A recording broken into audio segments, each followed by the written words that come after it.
Well, good afternoon, good morning, good evening, wherever you are in the world. Welcome to the latest in our webcast series. This is the paradox of key performance indicators and the many other barriers to performance improvement. So thanks for joining us today. I know you're busy, so I appreciate your time on this. I think it's important for all of us. My name's Dan French. I'm founder and CEO of Consider Solutions, and I'm the miserable looking one on the left. I know many of you, so welcome. And I'm very pleased to have with us today Martin Reeves, who's a long-time managing consultant at Consider Solutions, and he has delivered change programs in pretty much every continent of the planet, as far as I can recall. So, Martin, welcome today.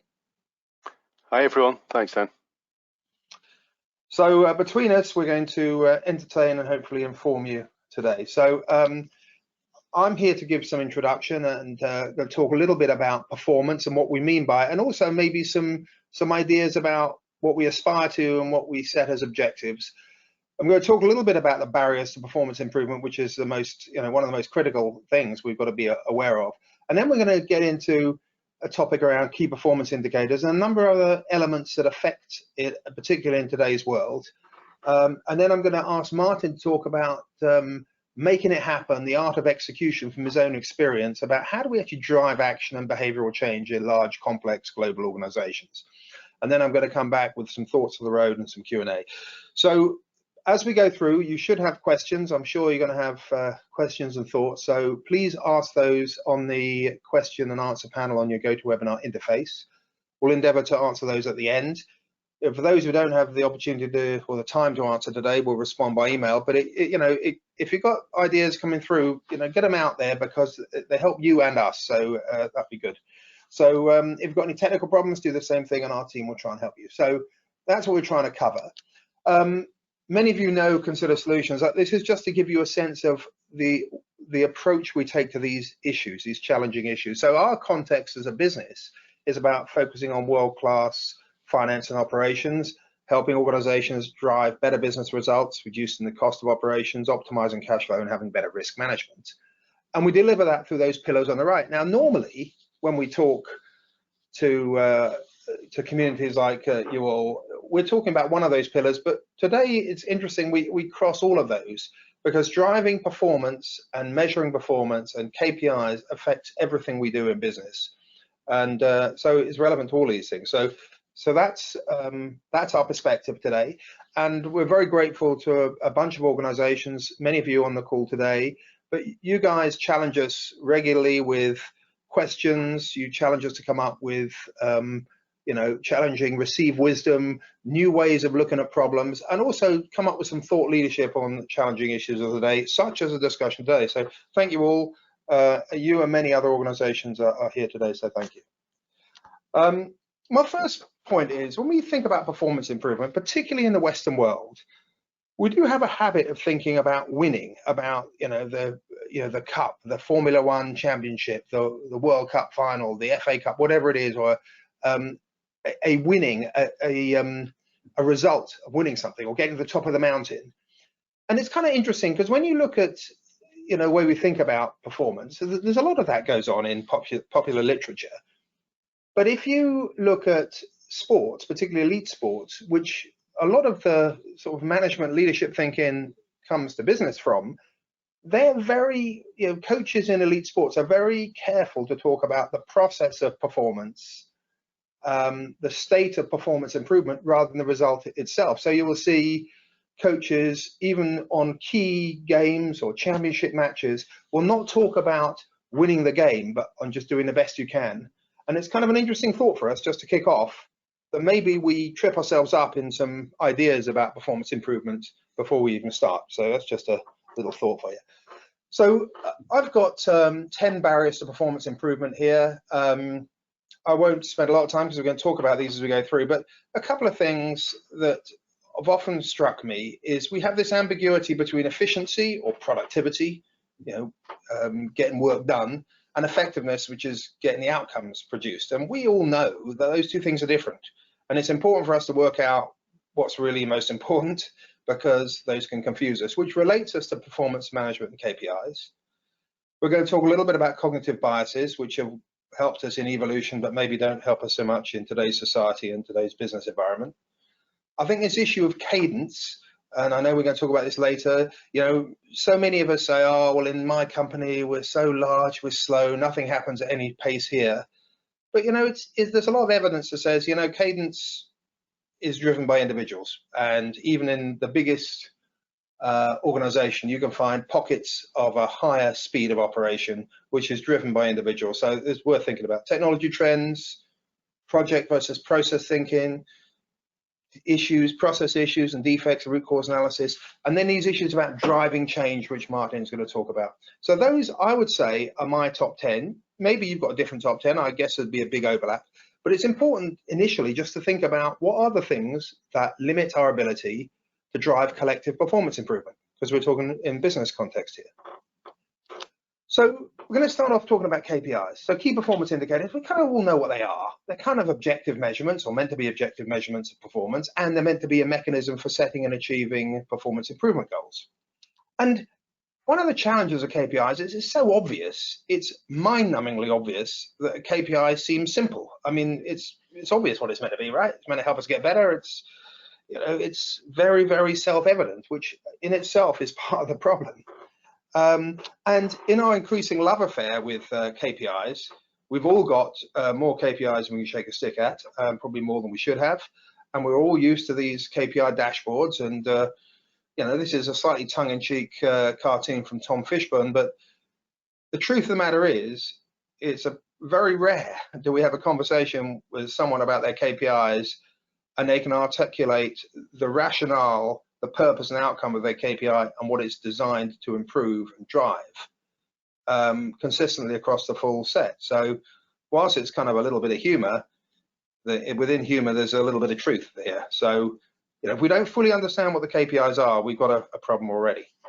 Now, when we talk about KPIs, one of the, and I'm sure you all have experience of this, but there's unintended consequences of performance measures and performance indicators. And sometimes you've set in place for a team or an organization or a process or a business, you've set in place a strategy with set performance measures, and you think you're all flying to the right-hand side in this lovely Escher picture.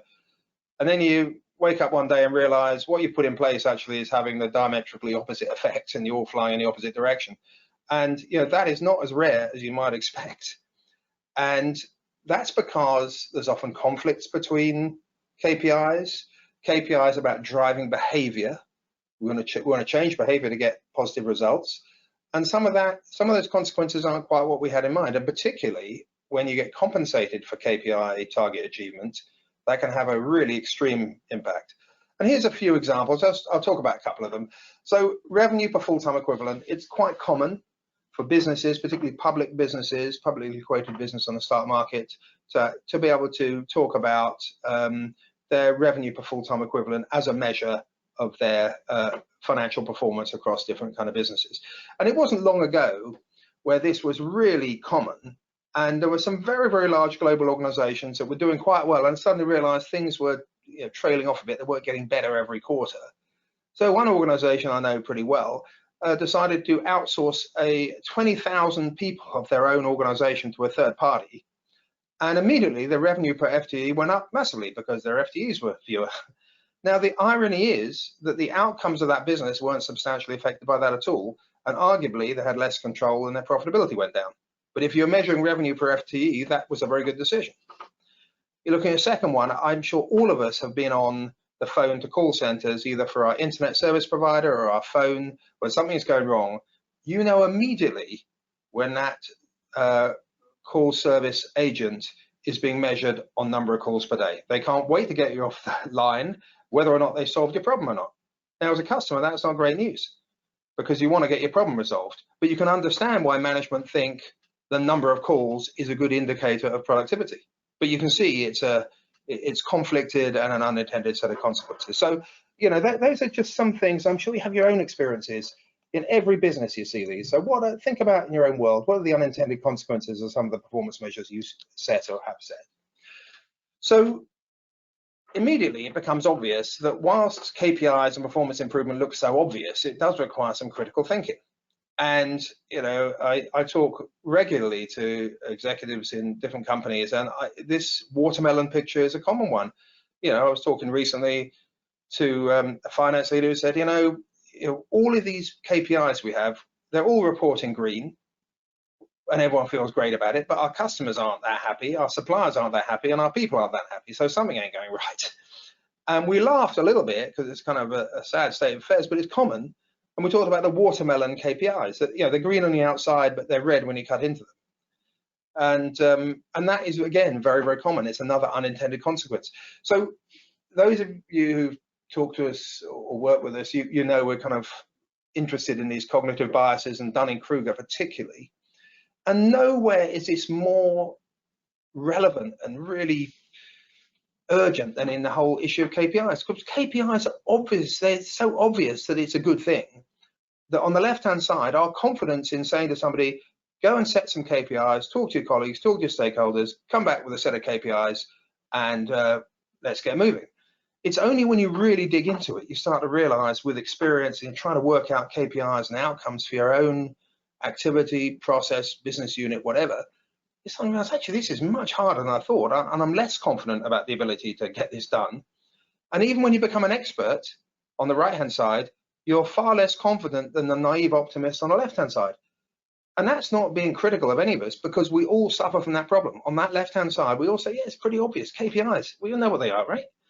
And this is part of the problem, because they are so clearly sensible, but the devil's in the detail. So, that's kind of a really important thing. So there's a lot of things we can measure, right? There's a whole bunch of things you can measure, and I'm, I don't need to tell you that. I'm sure you're measuring a whole bunch of perspectives on your processes. The thing that matters, or the two things that matter, are, do those indicators help us achieve our objectives, the end outcomes of our process or our business? And do our indicators help change behavior in the right way? And if the answer to either of those is no, we're looking at the wrong thing. It's simple. So you can get into the detail, but never lose sight of this. And so when you talk to your colleagues and stakeholders and business partners, and you talk about, what should we measure and what's the outcome, it's very easy to have a conversation where you think you're all talking about the same thing. But this picture here is a good example. Some of you will see a duck, and some of you will see a rabbit, and some of you will see both. But it's the same image. It's just kind of a clever kind of mind trick. But it happens also when we're talking about our business outcomes. Sometimes we're pleased that we think we're talking about the same thing, but actually we're not. So it's a very, very kind of interesting and subtle issue. So the first thing that's really important for us to worry about before we worry about KPIs is, what does good look like? And this is a much harder question to answer than we ever imagine. It's really hard. In fact, sometimes we avoid it because it's so hard, but never avoid it. It's a most valuable question you can answer for a project, a program, a process, a business unit, an organization, whatever. And when you look at what does good look like, it's not just what do I think, it's what do the various stakeholders and participants feel that what good looks like. And this picture at the bottom about the two lighthouses, which are on different sides of the channel, the reality is it's understandable and natural that different parts of the organization have different views of what their world, their narrow view of what good looks like is. And our goal has to be to kind of harmonize that. How do we have a common view, or at least a way of bringing together those different views, that there's some commonality, that we can get some goodness that everyone benefits from, rather than some people saying that does nothing for me. When you think about what does good look like, you also have to think about what does bad look like. And when we're thinking about predicting bad, we've been doing this for a long time, and the seismograph has been used for decades to measure kind of the activity in the Earth's crust, so to predict volcanic eruptions or to predict earthquakes. And it's a very good indicator, and it's a leading indicator of problems. And it allows us to say, when these things are about to happen, we can take evasive action. We can move people, we can do this, that. And this is a really important part of us thinking about performance measures and what good looks like, to work out how do we avoid trouble in business, and what can we do to look at that. So there's this interesting phrase that's been brought up, kind of created by a colleague, Steve Fox, defectivity. I'm not sure it exists in the dictionary, but we all know what a defect is. And when it comes to processes, and looking through the negative end of the telescope is actually a very positive thing to do. Look at the defects in a process, look at what can go wrong, because we know the impact of those defects has all of those negative impacts, and it caused a lot of unnecessary manual effort. And ultimately, these are leading indicators. If we can reduce the defects, get to the root causes and eliminate them, then we've got a great leading indicator of future success. So that's worth thinking about. And thinking about a very practical human example. If you want to take a road trip, you want to take a car journey, and it's a 6-hour trip across country, and you've got to get somewhere in a day, you're going to go off. So what are you going to do? So we've got some lovely indicators on the dashboard of the car. We've got a speedometer and we've got the tachometer. I don't really know anybody that uses a tachometer, but it looks nice, gives a bit of balance. But the speedometer, what's it there for? Well, it's going to maybe stop you getting a speeding ticket. But other than that, not a lot. What's really interesting when you've got a 6-hour journey to take is the car in a fit state to take me 6 hours without serious trouble? So, using the seismograph example, have I got sufficient oil, sufficient coolant, sufficient fuel, all the things I need? And you might want to look under the hood and say, is this car fit for purpose to get me to where I need to go? And that's a very good metaphor for business processes, but it's not just the core of the process or the technology. It's also any additional technology. So a GPS might be helpful, but does the GPS tell us, is it live updated for traffic? So if it doesn't tell us about traffic, we've got a potential defect about, well, what happens if traffic occurs when I'm not expecting it? How do I manage that? And then the ultimate challenge is the driver, the human in the equation. Are they refreshed? Have they had a good sleep? Have they had some food and drink? Are they capable of driving? Can they see? Are they wearing glasses? All that stuff. Some basic things about making sure, can I do the 6-hour drive? And this is kind of helpful to think about processes, right? What are the things that can go wrong? So I'm using this as an example just to help us all think about KPIs. It's about lagging and leading indicators. We are very used to having lagging indicators, which show us how well we're doing. We can clap each other on the back when we're doing well. But sadly, lagging indicators, when you're not doing so well, they're a bit depressing because it doesn't really tell you how to get better. So these are the classic cases, the revenue per whatever, the cost per, the cycle time, output quality. These are lagging indicators of process effectiveness.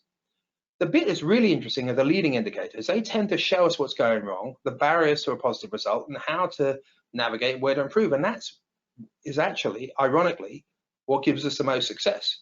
So these are the performance drivers: input quality, trading, process defects, customer satisfaction, for example. Now you might say, customer satisfaction, hang on, that's a lagging indicator, right? It's a lagging indicator of delivering decent goods and services. Well, it is, but it's also a leading indicator of customer attrition, losing customers. Which brings me to the last point, is cause and effect. Every leading indicator is a lagging indicator of something else. So these things are not defined in the abstract. They're very specific to the situation with your specific process, your specific program, your specific business unit, your specific initiative. What are the leading and lagging indicators for that? Because a specific measure can mean a different thing to different people in the cycle. So that's kind of important. And in today's world, where we're very much more focused now on end-to-end integrated processes that operate globally, not just globally geographically, but globally across all of the organization. We're trying to drive continuous improvement. And you see at the bottom 2 process maps there, one for customer to cash on the right-hand side and source to pay on the left. You start to see that example about the 2 lighthouses. So if you're in customer to cash, the view of sales and marketing about what good looks like kind of might be a little bit different to what it looks like in logistics and delivery or in accounts receivable. And likewise in source to pay. So you've got to think about, this is where it brings all this together. We've really got to think hard about it, and it's not easy, but it's valuable to do this work. So just to give you an example here, it's a balance, right? Business performance is a balance. When we're talking about measuring things, it's critical. So here's some example for a purchase to pay cycle. This is not meant to be a best-in-class example, but it's meant to show the logic. We've got those lagging indicators on the left-hand side and the lagging measures. So we want to have cost and effort at less than $10 million a year. And then what are we going to do to make that happen? And that's where the leading indicators come in. And this is where the hard work is. So the lagging indicators are easy. What we want to do if we want to drive performance is get really clear about what are the things that will drive those outcomes. and what targets do we need to set which are reasonable, and what initiatives we've got to put in place. So it's just kind of an example, and I want you to think about that, because that definitely makes a lot of difference. And if you've only got lagging indicators, you will struggle to make any process improvement. But of course, indicators are just indicators, it's just data. And that leads us to this really interesting point about how do we actually make it happen? What is the art of execution? How do we drive the action and behavioral change to make those leading indicators turn into reality? So on that note, I'd like to ask Martin to share some of your experiences with us. Martin. Thanks, Dan. I think we all know that, one of the key barriers to performance improvement is the change barrier. So how do we make change happen?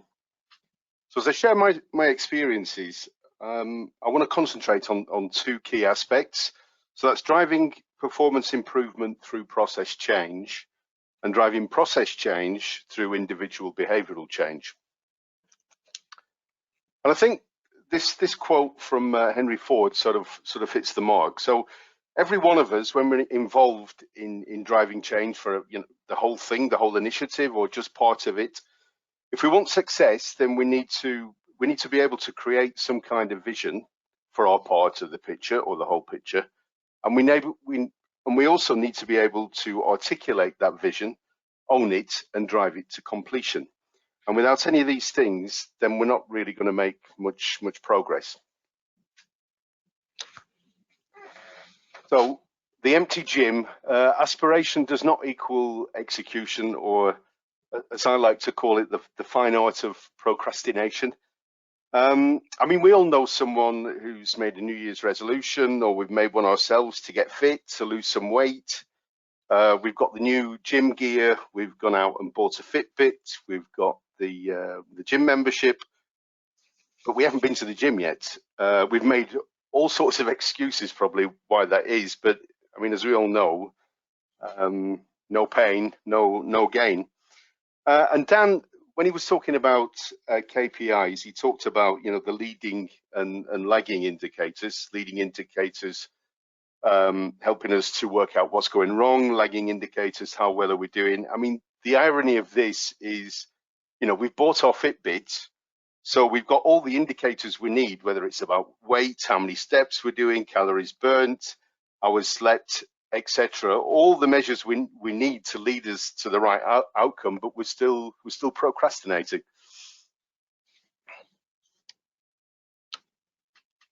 But in business, we're often led to believe that there's some magical moment of massive transformation. But we know from our own personal experience that that isn't the case, and people naturally are not very good at transforming. You've got to put in the effort to bring about change, and we know from the gym example, no pain, no gain. It's all about marginal improvement. Now, don't let anyone ever tell you that marginal gains are not important. I mean, if you look at this chart and the math, whatever it is we're trying to achieve, if I can improve by 1% every day, then the math here shows the enormity of transformational change over a period of a year. So 37 times orders of magnitude getting better or greater. But the idea of making things happen at some given point in future is seldom reality. So we know there are no things in personal life improvement that just happen immediately. Improvement involves taking some constant action, usually over a period of time, unless of course you're lucky enough to win the lottery. So practicing good daily habits will help you make steady progress towards your goals. But it's often difficult to stay the course, and it's tempting to procrastinate, particularly in business, as we've got lots of competing responsibilities requiring our attention. So it's tempting to and easy to become distracted. So how do we create new habits? It usually takes between 3 weeks to 3 months to form new habits, and in order to do so, you need an action plan. It's about change in behavior, and also good habits need self-discipline. That means we've got to be committed, we've got to be determined. Daily cadence is a key in habit forming, and we should remove anything that will attempt us to go back into the old ways. So I suppose consistency is key, and the more consistent we are, the better the new habits will stick. And luckily, the human body has got tools to help us make this easier. So dopamine, often called the happy hormone, results in feelings of well-being. It's a primary driver of the brain's reward system. It spikes when we experience something pleasurable. So if you've been praised on the job, you'll get a dopamine hit. Dopamine produces that high we get from any activity that we find enjoyable. So the idea of rewarding ourselves for small incremental steps in our change process will give us that feel-good hit and help us when forming new habits. But we also need to be committed. It's not just enough to be involved.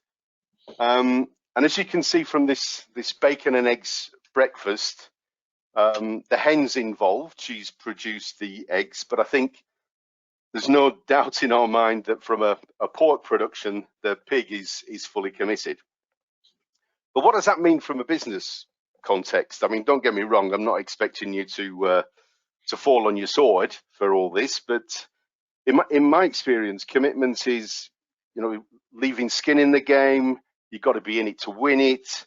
If I don't get this done now, then there could be some dire consequences. And maybe it's just about the courage to put your neck on the line when necessary. I mean, I know when I've done this in the past, there's been more personal fulfillment and satisfaction in having done so. So we've talked about the personal improvement aspect, but how do we drive change from a business process perspective? So there's many change management models that can aid us in driving and inspiring change.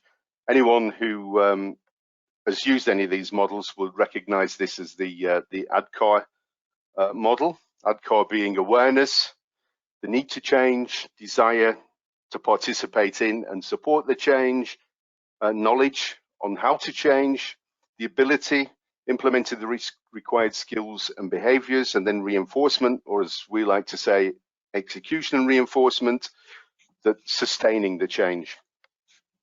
And I like this model because it focuses more on people behind the change. But in my experience, there's two areas that that are left, are forgotten about, and cause this to fail, and that is around desire and around the execution and reinforcement. So the desire piece, getting people to participate in and support the change. We need to work out, we need to plan, we need to support all participants and enablers, be they internal or external, in achieving the personal win. What's the personal why? And helping them to achieve this in the new business model. But what about personal whys that we identify that directly contradict what we're trying to achieve?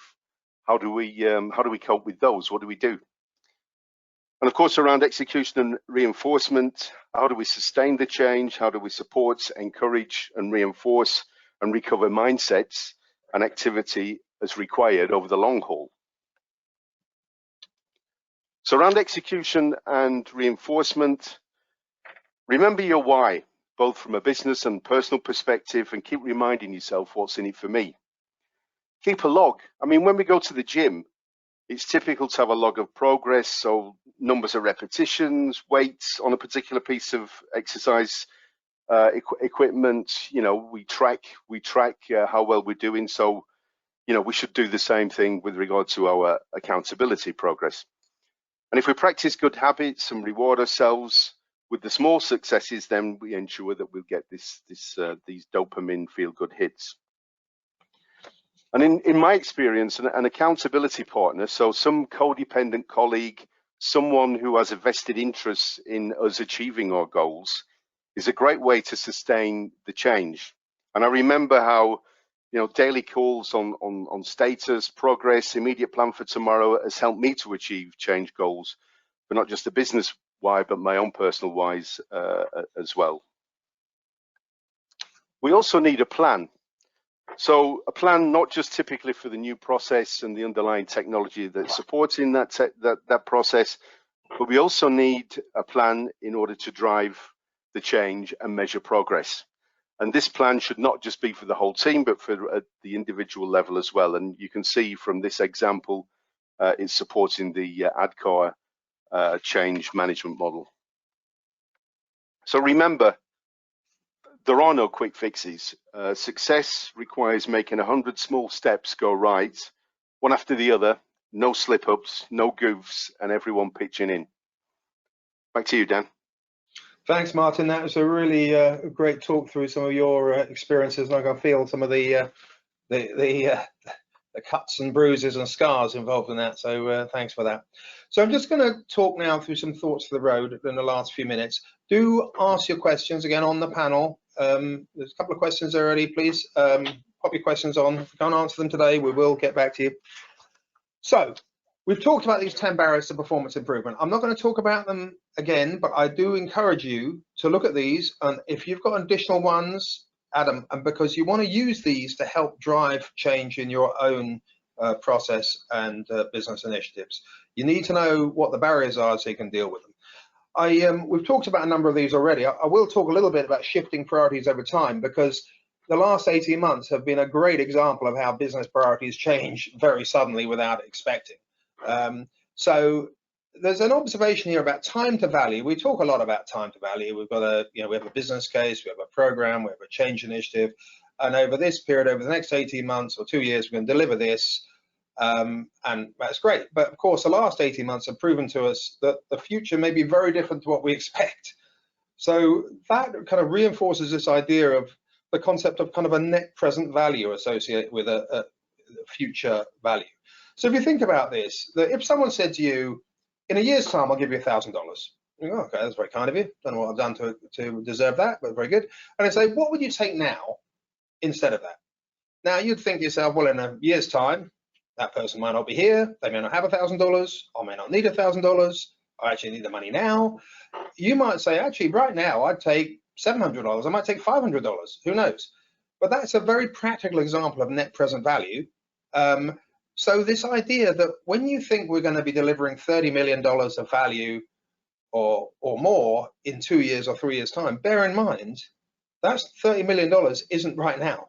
It gets decayed quite a lot compared to today. So which is a really important point to think about, particularly given the experience we've been through in the past 18 months. And that's a good lesson for us, which means we've got to really think carefully about strategy and the Pareto Principle. We know many of our initiatives are transformational changes. Whilst we might deliver technology and process, process frameworks pretty quickly, to actually deliver the value we're talking about, following this red dotted line, it might be 2 or 3 years before the business value delivered exceeds the invested cost, and then we go up accordingly. But how can we think about this Pareto Principle, this 80-20 rule, where we deliver 80% of the value for 20% or less of the effort, cost, and cycle time? Because that's really important. For the reason we just talked about, is you don't know what value will really mean in 2 years' time or 3 years' time. But also, if you can do these things quickly, not only can you deliver incremental value faster, that's good for the business, and that experience will inform strategy, but also the business gets used to agility, it gets used to change. So actually the barriers to change become less because people are used to the fact we're doing stuff more quickly. So whilst Pareto Principle we know works in personal life, the 80-20 rule does hold true, it's difficult to do in business, but it is definitely doable. So really think about that as an opportunity. And then bear in mind the cognitive biases. We've talked about Dunning-Kruger. There's 130 of them if you want to study them. I don't think they're all critically important, but what's important is for us to recognize that we're all subject to them. So here's a little kind of very brief exercise, just to, in case you're in any doubt, we are all biased, it's not a statement of our intelligence, we're all biased, every one of us.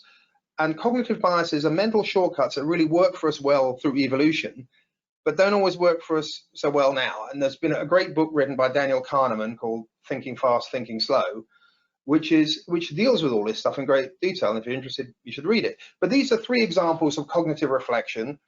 Little question. So a bat and a ball costs $1.10 in total. The bat costs $1 more than the ball. How much the ball costs? So write down what that number of cents is. And 2, if it takes 5 minutes to make 5 widgets, how long would it take 100 machines to make 100 widgets? Write that down. Slightly more complicated, write that down. And then this third one, in a lake, there's a patch of lily pads. Every day the patch doubles in size. If it takes 48 days for the patch to cover the entire lake, how long would it take for the patch to cover half a lake? How many days would that be? Now, the point about it is, I get all these wrong all the time. Most people get at least 2 of them wrong. The fact of the matter is, the answer to the first one is 5 cents, not 10. And you're going, hang on, it's 10 cents, clearly. And that is because we're thinking fast, not thinking slow. The second one is 5 minutes, not 100. And the third one is 47 days, not 24. Now, you can read all about that, you can think about it, and when you puzzle over it, you realize, yeah, we got ourselves confused. But the point about this is we do this all the time in planning our activities, we do it all the time in setting expectations, in deciding on strategies. So it's important to be aware of it so we can give ourselves more time to reflect about decisions we're making. So I've got like an objective checklist for avoiding performance disappointment, and I would encourage you take a screenshot of this or ask for the slides. I would keep these 15. I keep them on my desk because when you're driving change and driving performance improvement for an organization, bear these in mind. We've talked about quite a few of these, and certainly if you look at 13, 14, and 15, Martin's talked about behavioral change and habits. But it's important to remember that the behavioral change that impacts business value is not all under our control. In fact, it's arguably foolish to assume any behavior other than ours is under our control, whether the people work for us or in our organization, or whether they're in our customers or business partners or suppliers. So what skills can help us most in that? And, maybe behavioral change is an important skill to use as we're driving change. And 15, I think, is interesting. When you're looking at end-to-end processes, remember that the customer or supplier of a process, who might be a third party, like customer or supplier to the organization, really you have the same people in your own organization. So if, for example, you're looking at a source to pay or purchase to pay process, you get all your procurement and buyers and accounts payable people and treasury people all involved. But bear in mind, your purchase to pay is somebody else's order to cash. So why do you get your sales and marketing people involved as well to give a perspective into that? So these are just things about being more informed to help us avoid the lumps and bumps. So I would just I would give that some thought. When it comes to leadership, there's only 3 things we've got to do. Sounds easy, right? We've got to be clear and set a direction. Be very clear, with the recognition of those cognitive biases. What does good look like? Where are we going? Build the commitment and trust to deliver that with the stakeholders and participants. Then we've got to ensure execution and reinforcement, maintain that momentum, as Martin talked about. It's really simple when you put 3 things on a pie chart, but it's hard to do. But at least keeping yourself focused on those 3 things is really, really important. So right at the beginning, we talked about the fact that we may have this idea that success is about getting to the top of the mountain, winning the cup. But the reality is we know it's not true. And hopefully this has kind of reminded you it's not true. And this is a great quote. Success is not final. Actually, successes are fleeting. Failure is not fatal. They're fleeting as well. So have the courage to go through, succeed in the fleeting moments it matters, get through the failures, and keep driving through. And I think a lot of this discussion is about courage, personal courage, about driving forward and not sort of operating at the lowest common denominator. And if we want to achieve better results than we have in the past, or different results than we have in the past, we can't keep doing the same things and expecting different results. We've got to abolish perceived wisdom, get some real thought through it, get our stakeholders and participants and colleagues together and say, let's do this a better way, a different way. So we've talked through this. We just, this is what we talked through. I hope you found it useful. There is one. We have a number of questions for you. I want to just take a couple of those questions. So if you've got any more questions now, you might just want to send us an email to myself or Martin. But we'll take a couple of questions. We'll do the rest by email. But here we go. Here's the first one I want to take. So I understand what you suggest. But what are the first steps to these new habits when you're already under pressure and very busy? That's a great question, because it all sounds great. Martin gave us a great talk through that. When you're under stress, it's a difficult time to create new habits, no doubt about that. And firstly, I would personally suggest finding a way to take a break, clear your head, slow down your thinking. Then I would revert to, what does good look like? it's a core of the business why. What does good look like for this initiative we're involved in? And that does require you to slow down your thinking first, because if you're stressed out, it's difficult to do that. You've got to think calmly through that in terms of the business outcome. You've got to think about the leading indicators, and that could be the focus of the new habits.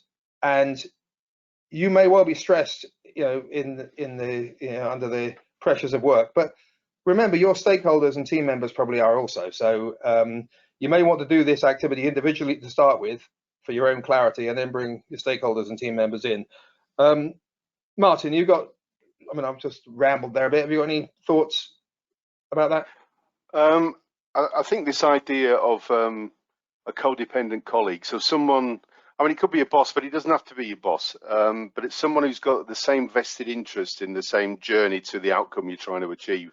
I think in having that person, and right from the start, daily cadence of discussing what it is we want to achieve, where are we, etc. I think that would I think that's a main piece. Thanks, Martin. Okay, we're going to do one more question here. That's another good one. What do you do if you find your KPIs are wrong and not contributing to what good looks like? And how often does this happen? Okay, this can be a stressful environment as well, particularly in midstream of trying to operate to those KPIs. But in my experience, and I kind of touched on it just a little earlier, confronting the fear can be the best thing for your own well-being and the well-being of whatever change or program or process you're involved in. Don't run away from it. Just say, if you're concerned about it, go back to what good looks like, think through it calmly, and do that left to right discussion we had earlier. Raise constructive questions and review the what good looks like with stakeholders. If they agree the what good looks like, then you can start the broach a subject of refining the KPIs. In reality, probably changing them, but you could, if everyone agrees what the good looks like, then the KPI discussion gets easier. But remember, sometimes your stakeholders, they're not without their own external pressures either. So they're sometimes under pressure to meet KPIs they don't necessarily agree with. So you want to be sensitive to that. So you've got to be collaborative around it. But it's a very common thing for people to realize in midstream, I think the KPIs we're working to don't help us. Martin, you've got a whole bunch of experience around this. What's your thoughts? I think I would extend it. Not just stakeholders. I would involve participants and enablers, because then you can reinforce commitment to the change process. Okay, yeah, thank you, Martin. I appreciate that. So we've got a bunch of other questions. We're going to respond to them by email, because I appreciate we're just running a little bit beyond time. Just before you go, this is really useful to you. Makes this a more collaborative experience. In the past few webcasts we've done this. We've asked you for a few words around a key topic, and we've produced a word cloud based on all of the input. Now, there's 400 or so of us on this webcast. So if you still have the time and the willingness and the spirit to participate, if you think about what, in your view and experience, is the single biggest inhibitor to driving performance improvement in business processes, what's going to happen in a minute, we're going to close the webcast, and you're going to get this little panel come up and said the organizers ended the webinar, and then you're going to see this, and you hit close, and then you're going to get this. After that, you're going to get a little panel that gives you this very thing. So what I'd ask you is just in as few words as possible, so preferably nouns, or not War and Peace. Just write down what you think is the biggest inhibitor, and what we'll do out of that is collect everyone's input and present it back to you all in a collaborative endeavor to get, so you've got a sense of what's a collective view, and this word cloud idea seems to work pretty well. So hopefully you'll do that. So take you 10 seconds, think about it now, but I really appreciate your time. I hope you found it useful. Please give you a few words on performance improvement. Thank you very much indeed. And you will now see, thank you to Martin also, and you'll now see the webcast come to a close. You can put your answers to that question. Thank you very much indeed.